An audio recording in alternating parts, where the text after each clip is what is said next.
unrequited, robs me of my rest. Love, hopeless love, my ardent soul encumbers. Love, nightmare-like, lies heavy on my chest, and weaves itself into my midnight slumbers.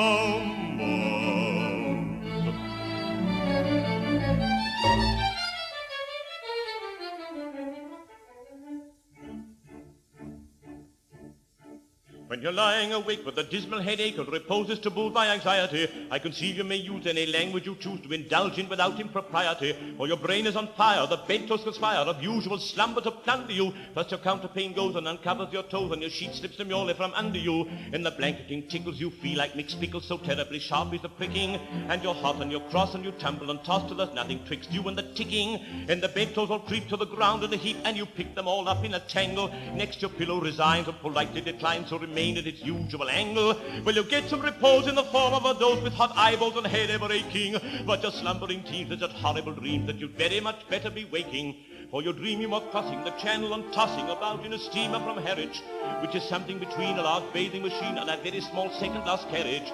And you're giving a treat, penny ice and cold meat, to a party of friends and relations. They're a ravenous horde, and they all came on board the Sloane Square and South Kensington stations.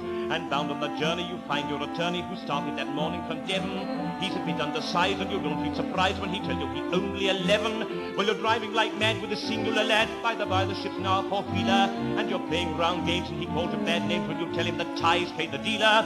But this you can't stand, so you throw up your hand, and you find you're as cold as an icicle. In your shirt and your socks, the black silk with gold clock crossing, all very plain on a bicycle. And he and the crew are on bicycles too, which they've somehow or other invested in. And he's telling the tars all the particulars of a company he's interested in. It's a scheme of devices to get at low prices, all goods from cough mixers to cables, which tickle the sailors by treating retailers as though they were all vegetables. You get a good spadesman to plant a small tradesman, first take off his boots with a boot tree, and his legs will take root and his fingers will shoot, and they'll blossom and bud like a fruit tree.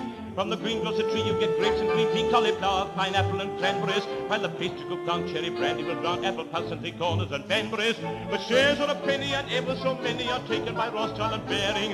And just as a few are allotted to you, you awake with a sudden despairing.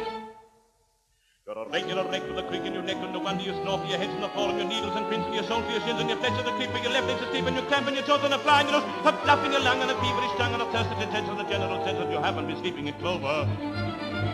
But the darkness has passed, and it's daylight at last, and the night of being lost is all fit off my soul.